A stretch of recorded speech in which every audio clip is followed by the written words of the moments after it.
Open up, it's Preston Can't Play.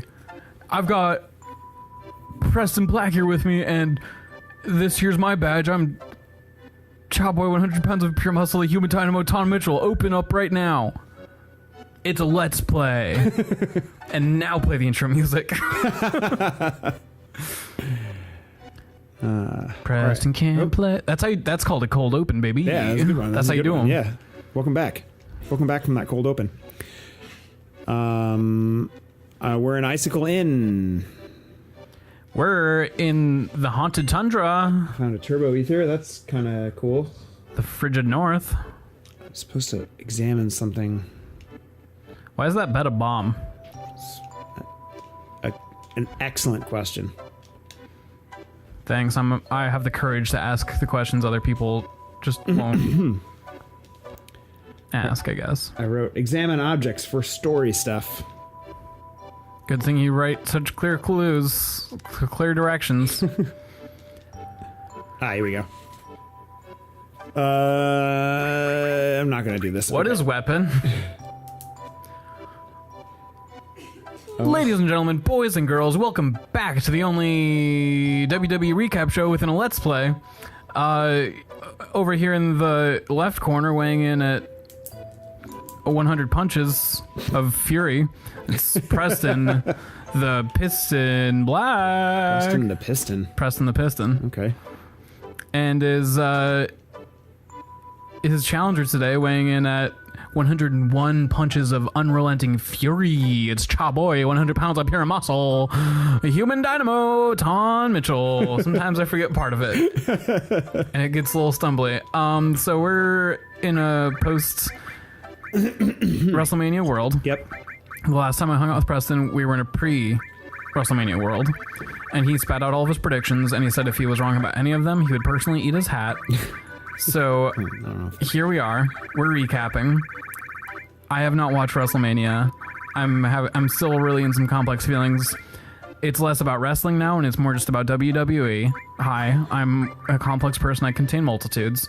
Preston, give us your WrestleMania recap.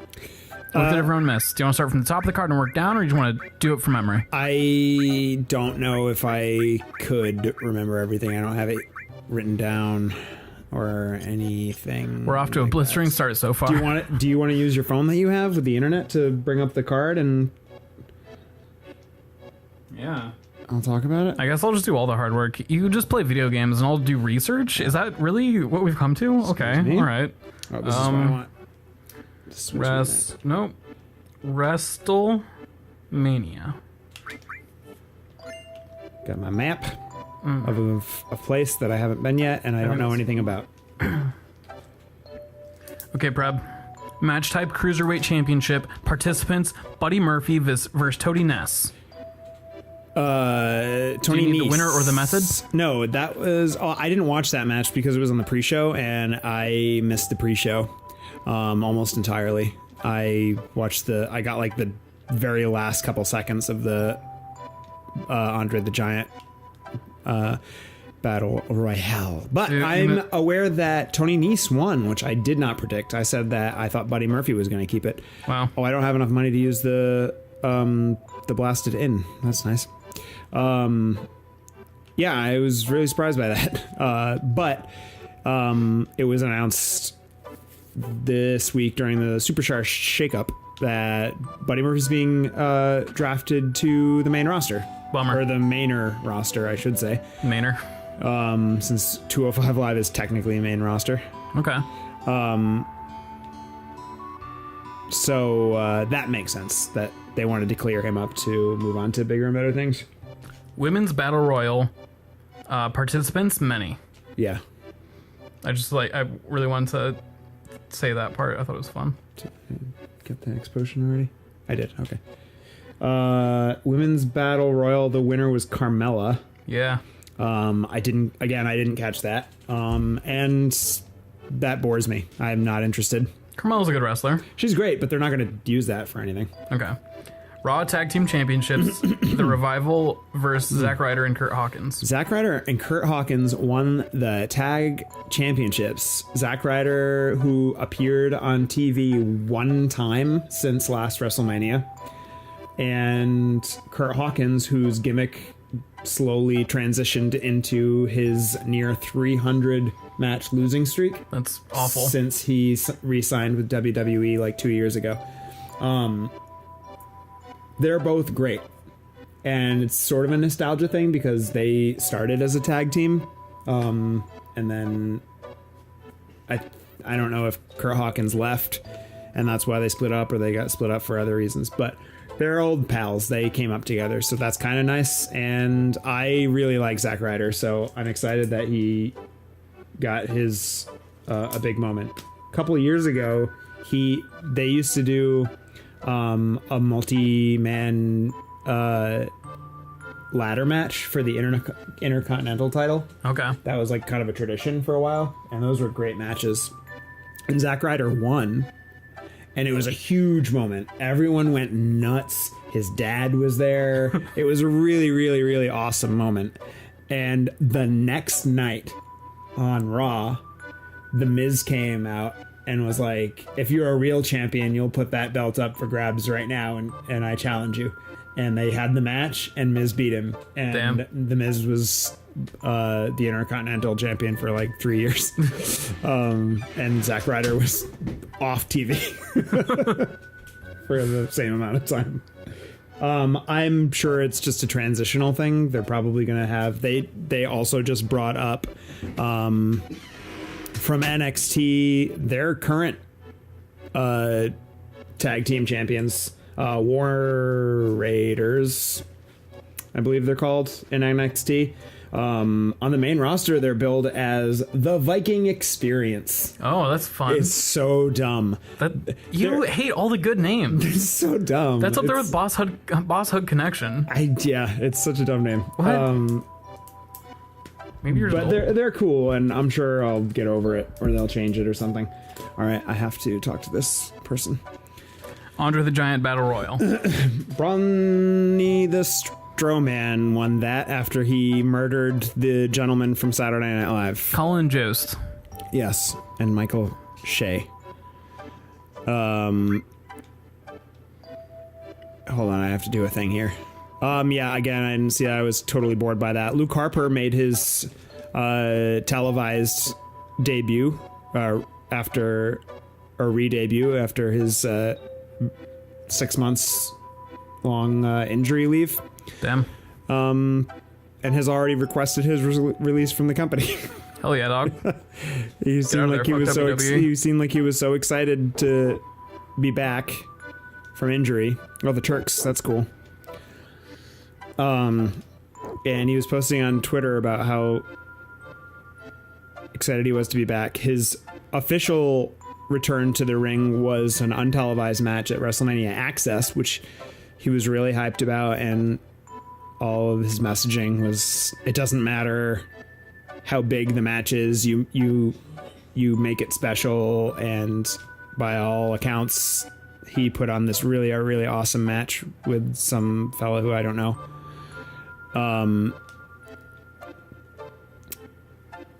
And then he was in the Battle Royal, and then he wasn't on Raw or SmackDown for 2 weeks, and now he's requested his leave from the company. Hell yeah, fuck WWE. Universal Championship, Brock Lesnar versus Seth Rollins. Surprise first match. And apparently that was it's been reported that was a last minute change to have that just be the opening match. Mm-hmm. And it was presented as being a last minute change. Oop. I was supposed to dodge her punch, and I didn't. Wow. I got punched square in the stomach by Elena of the Turks. But it was a very quick match. Brock Lesnar knocked Seth Rollins around the ring before the match actually started, and then brought him into the ring to give him an F5, and he dodged it, and then gave him like 3 consecutive curb stomps. Damn. And pinned him. Really? That quick? Mm-hmm. Fuck. Yeah, all in all, it was probably like 5 minutes. Okay. I guess we're hyped now. Everyone was... It was a really, really great moment for Seth Rollins. Mm-hmm. It made him look awesome. And it was the best thing that they could have done. Just like put Seth Rollins over mega huge, let Lesnar just like fade into the darkness. We're done with him. Yeah. Singles match, AJ Styles versus Randy Orton. AJ Styles won, and it was a perfectly fine match with no stakes whatsoever. Yeah, I feel like you've mentioned a few times that you couldn't have cared less about that match. It had like a 3-week build, and it was just, they had some good interactions, and it was kind of like the indie guy versus the WWE guy. But it was just an excuse to have AJ Styles and Randy Orton on WrestleMania. Okay. They didn't need to do that match whatsoever. They just wanted those guys to get a payday. I mean, and they rightfully should have matches, but this speaks to a larger problem that we've talked about personally.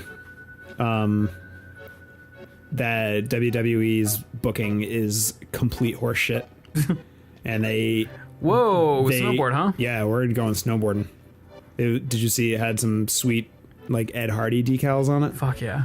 They don't think more than like 3 weeks in advance. So after whatever pay-per-view came before WrestleMania, I can't even remember what it was. They just started throwing together all these rivalries. Now, WrestleMania is the season finale of WWE, and they had 2 storylines that like people were actually invested in going in.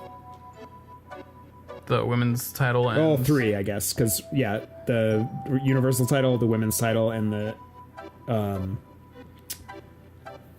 WWE Championship.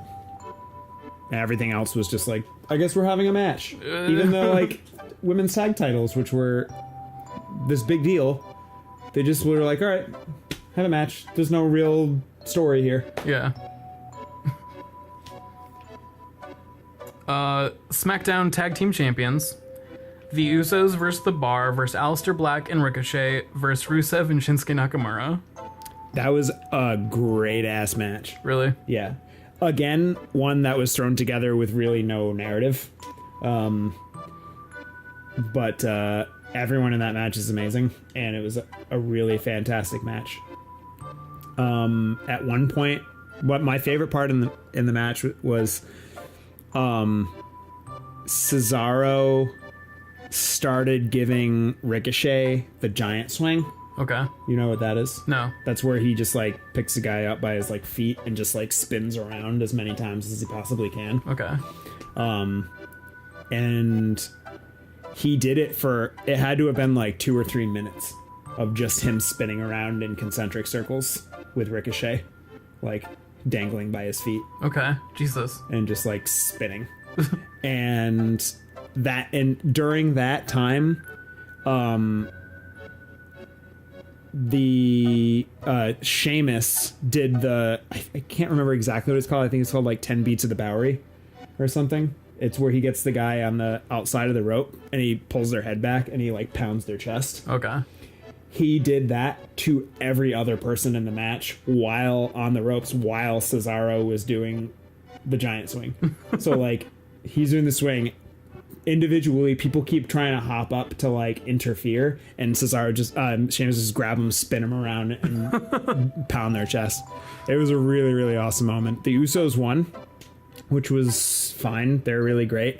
And then the following SmackDown, so 2 days later, they lost the belts to the Hardy Boys. Oh, damn. Hardy Boys are back, eh? Which was a huge thing that everyone really wanted, and Hardy Boys were heavily campaigning to have a team-on-team match, I guess you'd say one-on-one match with the Usos at WrestleMania. They didn't get that, but then they gave them to it the next opportunity and did it, and the Usos have now been moved to Raw. Oh, cool. Which is very good, because I think they had run dry on people to have fresh feuds with on SmackDown. Mm-hmm. So that'll be good. Yeah, and Raw's, I think, men's tag team group is non-existent. Yeah, they gave the Raw tag division a tremendous amount of attention on Monday, this past Monday. Okay. I really think they're trying to build it back up again. So the Usos are gonna do really great wonders for them. Singles match: Shane McMahon versus The Miz. That was fun. No, I don't need to know how to snowboard. I really enjoyed it. It was a really great, like, Falls Count Anywhere match. They kicked the shit out of each other. I've never seen The Miz so intense. They did a fun spot where Shane had Miz up on the announcer's desk, and he went up on the turnbuckle to do his big elbow drop, and Mr. Miz hopped the guardrail and like got in between them, and Shane like came down and was like talking shit. Mr. Miz gets in the ring and like puts up like old-timey fisticuffs. I've seen that being used as reaction just for shit. Oh, it was so good. And then they just like went all through the audience. I mean, it looked really good. I liked the finish. I've seen people calling bullshit on the finish, but I quite liked it. They had this really big suplex off like this like camera rigging. That Miz gave Shane, and they landed on pads, of course. But the way that they landed, because they were on padding that kind of sunk in the middle, and because Miz gave Shane this suplex, it was just a regular like suplex.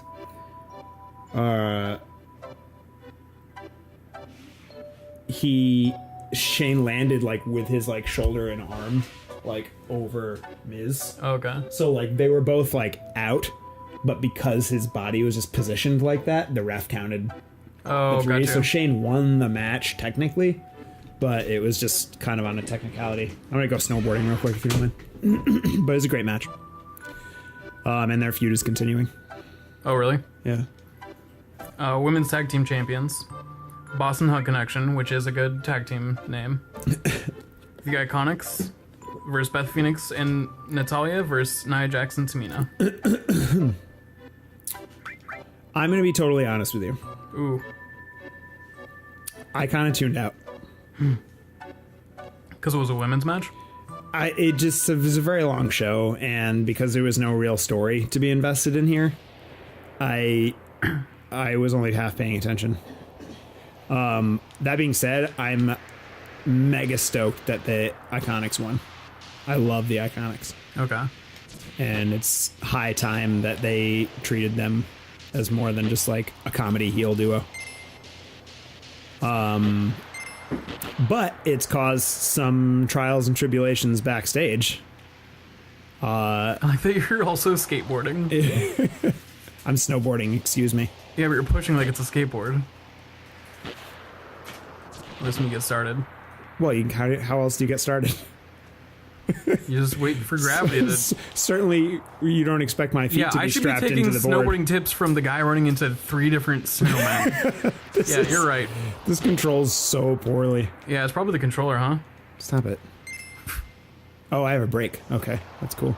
I guess I could have paid attention when they taught me how to do this. No, this is better. Learn by doing, not do by learning. So the story is that Creative gave the Boss and Hug Connection the impression that they were going to hold those titles for quite a while. And then it was made, I don't think it was like a last minute, like right before the match started decision, but it was like on the day or like leading up to the event that they decided to take the titles off of them. Okay. And they did not respond well to that. It's been reported that after the match, Sasha Banks and Bayley both went backstage and like laid down on the ground in the hallway in like exasperated protest about the booking choice. Okay.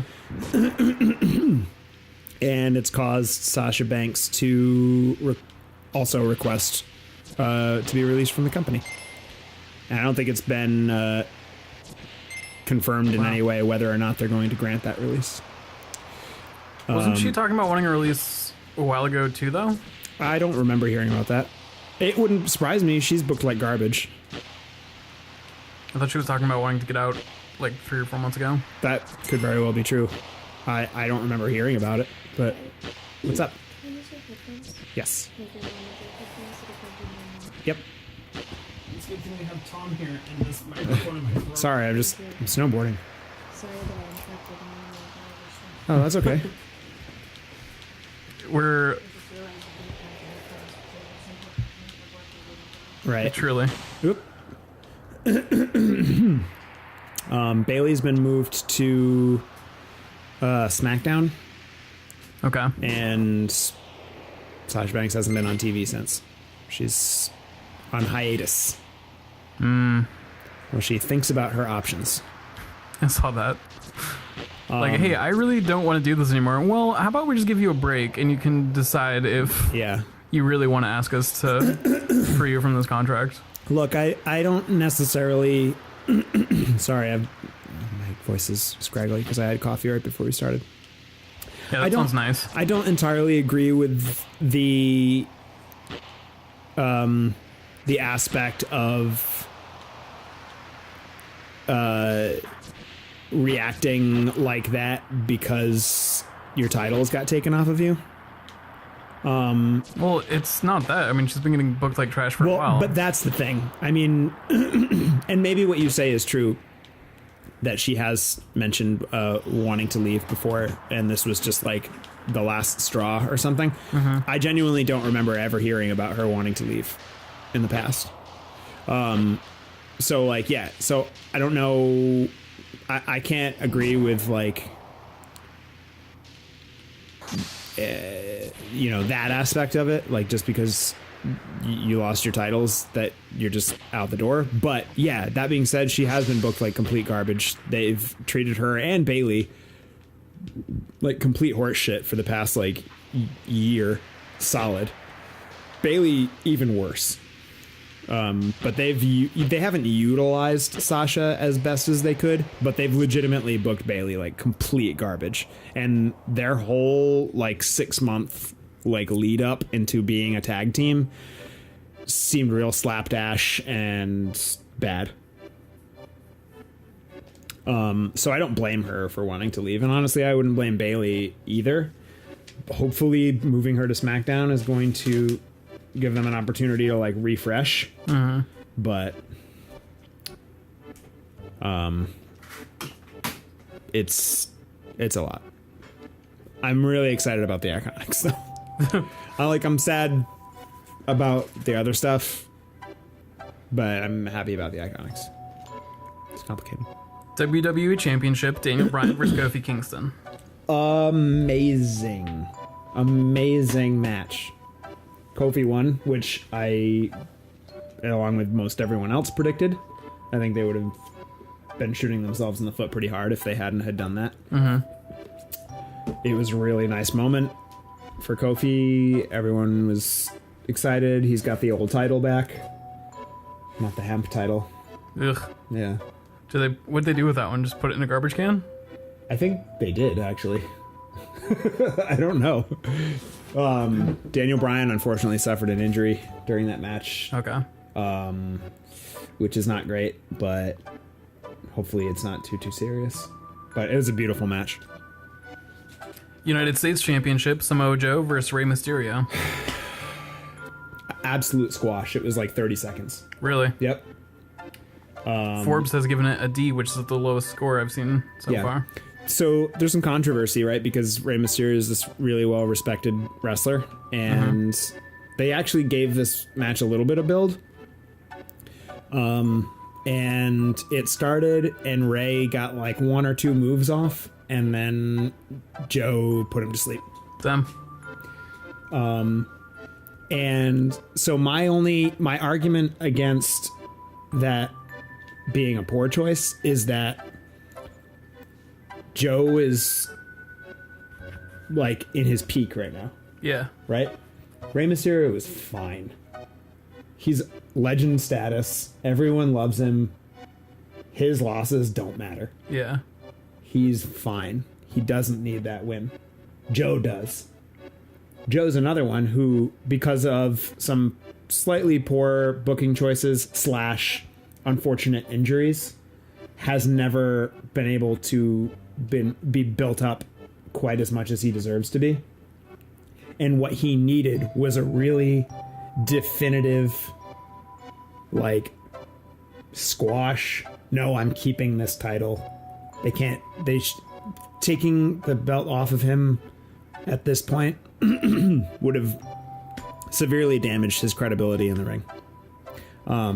So I think it's great. I think it was a great choice. Also, Rey Mysterio is dealing with an ankle injury right now. Okay. So they were smart to keep that match short. You know? Mm-hmm. It was kind of a perfect scenario for Joe. Because Rey wouldn't have been able to do everything. I mean, he's still wrestling. It's not so bad that he needs time off. He's wrestled since then. But you can tell that he's being very gentle on his ankle. Okay. And it just worked out for Joe. I'm kind of paused in the game right now because I need to... I didn't think we'd make it this far, and I don't have my notes, so I'm going to need to bring up a walkthrough. Wow. But we can finish talking about your thing if you want. My thing? About Wrestlemania. That's my thing? I brought this up for you, baby. We'll just hold here and finish talking about Wrestlemania, and then we can talk about it on the next episode. I don't want to cut it short necessarily. Let's split it up. I mean, now that it's results, I think it's because I forced you to go long for predictions because I wanted to make sure. We got it out. Yeah. But now that it's recap, I mean, people are going to talk about WrestleMania for months. Yeah, so. Totally. All right. Well, cool. Good on us then. Good on us. All right. Bye, everybody. Bye. Bees.